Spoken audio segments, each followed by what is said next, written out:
lâu mũi tiệt á lâu đây bị mũi nó anh chi thôi khối nó bị khối ấy đấy và chịu bay buông lỗ tiếp rồi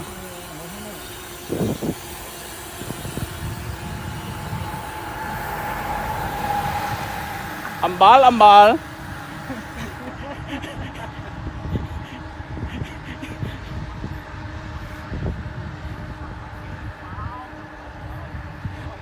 ai mình dạy âm bal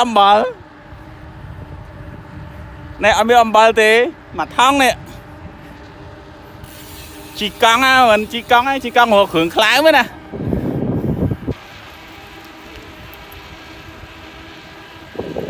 này có mấy cái tiền nữa